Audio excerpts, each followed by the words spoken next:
HTML। Web development যারা শুরু করবে তারা যদি ওয়েব ডেভেলপমেন্টের HTML-টা না জানে তাহলে কিন্তু তার ওয়েব ডেভেলপমেন্ট করার হচ্ছে না, কারণ HTML দ্বারাই কিন্তু ওয়েব ডেভেলপমেন্ট শুরু। ওয়েবসাইটের স্ট্রাকচার তৈরি করে যেটা, সেটাই হচ্ছে HTML। তো HTML আমরা কি জিনিস সেটা আগে জানবো।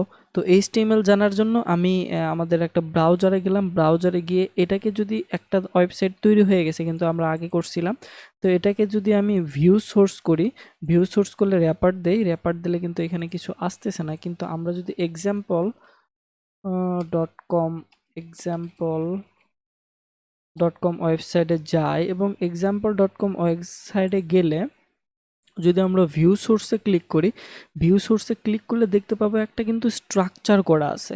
কি স্ট্রাকচার করা আছে? সবার বাহিরে HTML দেয়া আছে, তার ভেতরে আছে আবার বডি, বডির ভেতরে আছে, তার ভেতরে আছে হেড, হেডের ভেতরে আছে আবার বিভিন্ন স্টাইল, এবং বডির ভেতরে আছে বিভিন্ন ডিপ। এই যে একটার পর একটা স্ট্রাকচার দেখেন, HTML উপরে আছে এবং নিচে HTML দ্বারা র্যাপ করা আছে, মানে পুরোটাকে ধরা আছে।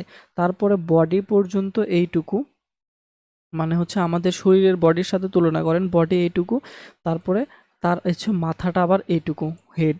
তাহলে এই যে স্ট্রাকচারটা, এই স্ট্রাকচারটা যদি মানুষের কঙ্কালের সাথে তুলনা করা হয় তাহলে HTML হচ্ছে একটা ওয়েবসাইটের কঙ্কাল। তাহলে আমরা কি জানলাম? HTML হচ্ছে একটা ওয়েবসাইটের কঙ্কাল। তো HTML এর এই যে স্ট্রাকচারটা, এটা কিন্তু আমাদের তৈরি করতে হবে। তো স্ট্রাকচারটি তৈরি করতে গেলে আমাদের সহজ পদ্ধতি হচ্ছে যে আমরা যদি এই যে শিফট চেপে এবং এই যে ওয়ানে ক্লিক করি তাহলে এক্সক্লেমেটরি সাইন আসবে, এবং ইন্টার যদি দেই তাহলে এই যে এতগুলা কোড চলে এসেছে। তো এতগুলা কোড আমাদের জানার দরকার নাই এখন, কারণ আমরা সবেমাত্র শুরু করছি। আমরা কি করব? আমরা এইখানে যদি এই H1 লিখি তাহলে কি হবে? তাহলে H1 আসবে, আমরা দেখতেছি।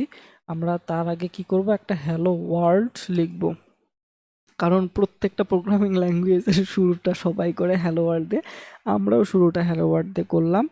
এবং এটাকে আমরা যদি কন্ট্রোল এস দিয়ে সেভ করি, কন্ট্রোল এস, কন্ট্রোল এসে ক্লিক করবেন একসাথে, কন্ট্রোল দেন এস সিলেক্ট করলে সেভ হবে। এই যে দেখেন, সেভ না হলে এইখানে একটা সাদা বাটন, সাদা চিহ্ন আছে, এই চিহ্ন দেখলে বুঝবেন এই ফাইলটা আপনার সেভ হয় নাই।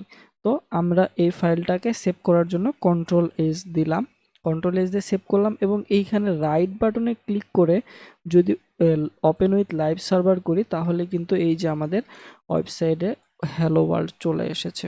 তো এই যে আমরা অনেক কিছু এখানে দেখতেছি, ডকুমেন্ট, HTML, হেড, মেটা টাইটেল, দেন বডি, তো এসব আমরা পরের ভিডিওতে আলোচনা করব। তো এই ভিডিওটি এ পর্যন্তই থাকবে।